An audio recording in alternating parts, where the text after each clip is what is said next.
কয়েকদিন ধরে খুব ইলিশ খাবো করছে। ওকে বাজার থেকে একটা ইলিশ মাছ এনে দেবে গো। খুব ইলিশ মাছ খাওয়ার ইচ্ছে ওর। কি করে এখন ইলিশ মাছ কিনে আনবো গিন্নি? হাতে সেরকম কোনো কাজও নেই, না আছে টাকা পয়সা। কারখানা তো প্রায় 6 মাস হলো বন্ধ হয়ে গিয়েছে, আর সেই থেকে কোনো কাজও তো জোগাড় করে উঠতে পারলাম না। আমার কি ইচ্ছে করে না তোমাদের একটুকু ভালো কিছু খাওয়াই? মেয়েটা মাছ মাংস ছাড়া যখন ভাত খায় আমার খুবই কষ্ট হয়, কিন্তু কি করব বলো? আমার কপালটাই এমন। এত ভালো করে কাজ শিখে কারখানায় ভালো একটা কাজ পেলাম, ভাবলাম অভাব মিটে যাবে, সুখে শান্তিতে সংসার করব। তা আবার কারখানাটাই বন্ধ হয়ে গেল। মেয়েটা ইলিশ মাছ খেতে চেয়েছে, কিন্তু তার কেনারও আমার কোনো সামর্থ্য নেই। কি করে কি করব? ঠিক আছে, তুমি চিন্তা করো না। বর্ষাকাল এখন অনেক দিন থাকবে। তার মাঝে পারলে যে কোনো একদিন তুমি একটা ইলিশ নিয়ে এসো। আমি ওকে এখন বুঝিয়ে বলবো। দিন কয়েক পরে যদি একটা ইলিশ জোগাড় করতে পারো তাহলে ভালো হয়। প্রতিদিন দুপুরে ভাত দিলেই শুধু আমায় বলছে, মা ইলিশ মাছ দিয়ে ভাত খাবো। ইলিশ মাছ কই? বাবাকে ইলিশ মাছ আনতে বলো। আমারও বলতে খারাপ লাগছে, কিন্তু কি করব, মেয়েটা বারবার বলছে। তাই তোমায় বলছি, দেখো যদি হয় আনবে। আমি তো বুঝি তোমার এখন কাজ নেই বলে তোমার সংসার চালাতে কত কষ্ট হচ্ছে, কিন্তু ছোট্ট মেয়েটার মুখের দিকে চাইলে আমার কেমন মায়া লাগে। তাই তোমায় বলতে বাধ্য হলাম। না হলে আমাদের দুজনের ব্যাপার হলে আমি তোমায় বলতাম না। আসলে ওই বল্টুদের বাড়িতে সেদিনেও গেছিল দুপুরবেলা। তখন বল্টু ভাতের সাথে গরম ইলিশ মাছ ভাজা খাচ্ছিল। সেটা দেখেই ওর খুব ইচ্ছে হয়েছে।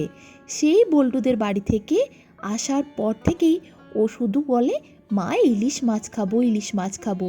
বল্টু খেয়েছে, আমিও খাবো। আমার ইলিশ মাছ খাওয়ার খুব ইচ্ছে, সেই জন্যই আর কি। বল্টু গরম ইলিশ মাছ ভাজা দিয়ে ভাত খাচ্ছে দেখে আমার ছোট মেয়েটার ইলিশ মাছ খেতে ইচ্ছে হয়েছে। আর আমি এতটাই আজ অসহায় যে আমার মেয়ের জন্য সামান্য মাছ খাবার ইচ্ছেটুকুও পূরণ করতে পারছি না। সত্যিই তো, আজ কতদিন হলো মাছ মাংস কিছুই কিনে আনতে পারিনি। প্রতিদিন আলু সেদ্ধ শাক দিয়ে ছোট মেয়েটা কি খেতে পারে? আর আমারও কি এই খাবার ভালো লাগে? তবুও তুমি আমার এই অবস্থা সংসারের অভাবে কিছুই বলো না, না কোনো আবদার করো। সব কিছু দেখে সব কিছু বুঝেও মুখ বুঝে সহ্য করে মেনে নিচ্ছ। নিজের সব শখ আহ্লাদটুকুও তুমি বিসর্জন দিয়েছ। না তুমি নিজের জন্য শাড়ি আনতে বলো, না কোনো ভালো খাবার আনতে বলো। আজ তো মেয়েটা ছোট, ও বলেছে বলে তুমি আমায় মাছ আনতে বলেছ। না হলে তুমি শাক তুলে এনেও দিনের রান্নাটুকুও করে নাও, তবুও তুমি আমায় কিচ্ছুটি বলো না। তোমার কি কোনো শখসাদ নেই? সত্যি তোমার মতো বউ আমি অনেক ভাগ্য করে পেয়েছি গো।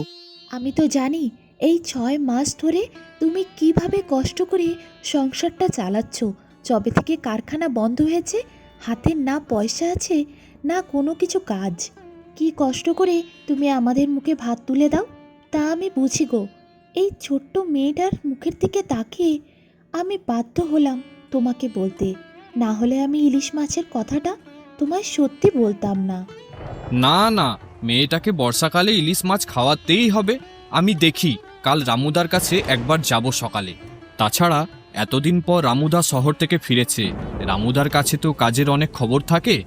দেখি কাল গিয়ে একটা কাজের ব্যবস্থা যদি করে উঠতে পারি।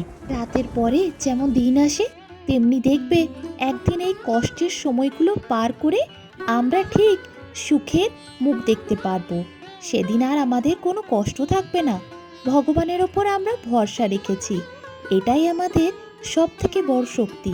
একদিন সব ঠিক হয়ে যাবে, তুমি আবার কাজ পাবে, আমাদের সংসারটা আবার ঘুরে দাঁড়াবে, আমরা আবার আগের মতো সুখ ফিরে পাবো।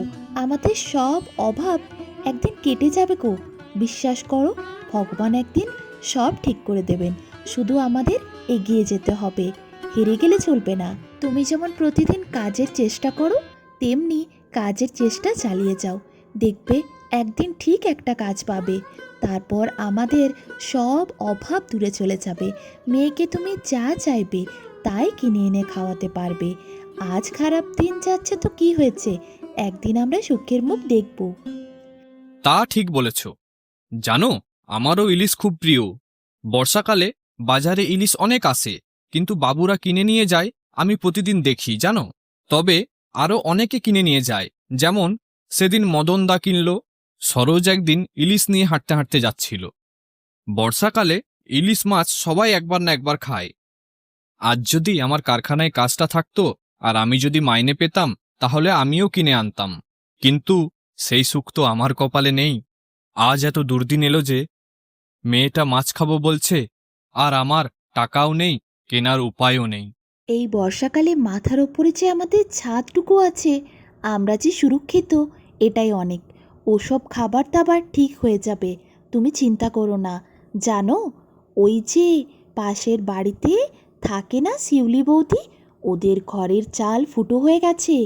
কি জল পড়ছে সারাদিন, তারা তো শান্তিতে দুদণ্ড থাকতেই পারছে না বাড়িতে। তা ঠিক বলেছ।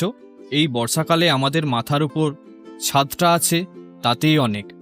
ঘরের ছাদ থেকে জল পড়লে সেটা আরেক কষ্ট, তখন আবার খরচও অনেক হতো। সত্যি গিন্নি, তুমি এমন কথা বলো না, মনের মধ্যে না অনেক ভরসা জেগে ওঠে। আজ এত অভাবেও পরিস্থিতির সাথে সামঞ্জস্য রেখে চলতে পারছি। তোমার মতো বউ পেয়েছি বলেই এটা সম্ভব।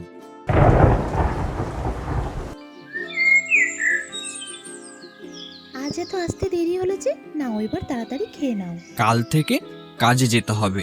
রামুদা তো কাজের ব্যবস্থাটা করেই দিল। সকাল সকাল কাজে যাব পাশের গ্রামে। প্রায় 6 মাস পর একটা কাজ পেলাম। এ তো ভীষণ খুশির খবর গো, খুব ভালো হয়েছে। যাক, একটা কাজ তো পেলে। কাজের টাকা পেলে মেয়েটাকে ইলিশ কিনে খাওয়াবো। তুমি কাল সকালে উঠে আমার জন্য 2টো রুটি করে দেবে তো, নিয়ে যাব কাজে। এই কুকুরটা কাজের সময় বারবার আসছে কেন? এই যা যা এখান থেকে যা। আমার ছোট্ট টুকি এখন ভাত খাবে। এই যে ভাত মেখে দিয়েছি, হাঁ করো তো টুকি মা। আলু সেদ্ধ ভাত আমি প্রতিদিন খাবো না, আমি ভাতের সাথে ইলিশ মাছ খাবো মা। ইলিশ মাছ খাবে টুকি মা আমার? বাবা তো এনে দেবে ইলিশ বাজার থেকে। আজ ভাতটা খেয়ে নাও মা। তো আলু সেদ্ধ আর ভাতের সাথে শাক আর ডালও আছে। আজ খেয়ে নাও, পরে ইলিশ খাবে তো। কুকুরটা তো যাচ্ছে না, মনে হচ্ছে ওর খিদে লেগেছে। আমার কাছে তো 2টো রুটি আছেই, ওর মধ্যে থেকে ওকে একটা রুটি দিই। দেখি যদি ও খায়, খেলে ওর যদি খিদেটা মেটে। যা যা, খাওয়া তো হয়ে গেল, এরপর যা, চলে যা। আজ প্রথম দিনের কাজে টাকা পেলাম, একেবারে মেয়েটার জন্য একটা ইলিশ মাছ কিনেই ঘর ঢুকবো। ইলিশ নাও, ইলিশ, বড় বড় ইলিশ, ইলিশ, বড় বড় ইলিশ। দাও ভাই, ভালো দেখে বড় দেখে একটা ইলিশ দাও দেখি। আমার মেয়েটাকে নিয়ে গিয়ে আজ খাওয়াবো, একটু ভালো দেখে ইলিশ দাও। একদম টাটকা ইলিশ। ইলিশ নাও, ইলিশ, বড় বড় ইলিশ, ইলিশ নাও, ইলিশ, বড় বড় ইলিশ। কই গো গিন্নি, এসো এসো, দেখো কি এনেছি আমি। হাতে কাজে টাকা পেতেই মেয়েটার জন্য বাজার থেকে একটা ইলিশ কিনে নিলাম। বাবা, টাকা পেতে না পেতেই আজ এত বড় মাছটা নিয়ে চলে এলে বাজার থেকে। যাক, আমাদের মেয়েটা আজ ইলিশ খেয়ে খুব খুশি হবে। আজ ওকে ইলিশ মাছের ভাজা ও রান্না করা সব করে দেবে। আমাদের মেয়েটা আজ ইলিশ মাছ দিয়ে ভাত খাবে, যটা মাছ চাইবে তটাই ওকে দেবে। যাক, এতদিন ধরে মেয়েটা বলছিল, তুমি ইলিশ এনে খুব ভালো করেছো।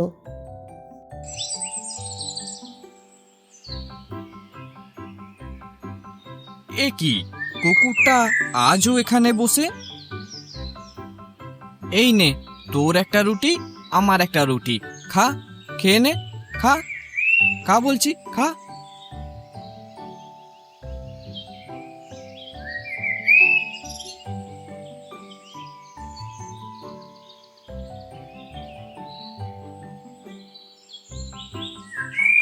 প্রায় দিন 10 কাজ হলো, এখনো আর 5 দিনের মতো কাজ বাকি আছে।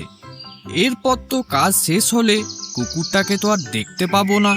এই কয়েকদিনে কেমন একটা মায়া পড়ে গেছে। চল তোকে আমার বাড়ি নিয়ে যাই, আমি যা খাবো তোকেও তাই দেব। আমার কাজের না কোনো ঠিক নেই, প্রতিদিন যে ভাত জুটবে তারও কোনো ভরসা নেই। জানি না তোকে ঠিক করে খেতে দিতে পারবো কিনা, তবে যা জুটবে তোকে তাই দেব। যাবি কি আমার সাথে? চল চল আমার সাথে আমার ঘর চল। গিন্নি এসো, দেখো কে এসেছে আমাদের বাড়িতে, নতুন অতিথি, দেখো দেখো।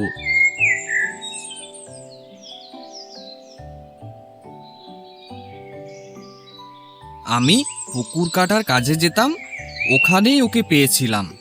দেখে মনে হয় ও কোনো বাড়ির কুকুর, খুব একা একা, কেমন একটা মন খারাপ করে বসে থাকতো। কেউ মনে হয় ওকে ছেড়ে চলে গিয়েছে কিংবা ও হারিয়ে গেছে। আমায় দেখে ও খুব খুশি হতো, যতক্ষণ কাজ করতাম আমার কাছে এসে ও ততক্ষণই বসে থাকতো। আজ কাজের শেষ দিন, তাই ওকে বললাম যাবি আমার সাথে আমার বাড়ি। ও খুশি হয়ে আমার দিকে তাকালো, তারপর আমার সাথে সাথে এলো। সত্যি কুকুরটাকে দেখে কত অসহায় মনে হচ্ছে। মনে হয় ও কোনো বাড়ির কুকুর ছিল, আদর যত্নে কুকুরটা থাকতো। ওকে এনে তুমি খুব ভালো কাজ করেছো। চলো ওকে স্নান করিয়ে দিই, তারপর ওকে খাবার খেতে দেব আমরা। হ্যাঁ গো, আজ থেকে ও আমাদের সাথেই থাকবে।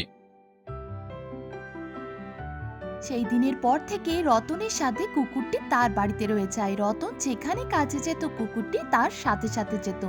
এরকমই একদিন জমিদার বাড়ির বাগান পরিষ্কারের কাজে রতন যায়, সঙ্গে কুকুরটিও যায় রতনের সাথে।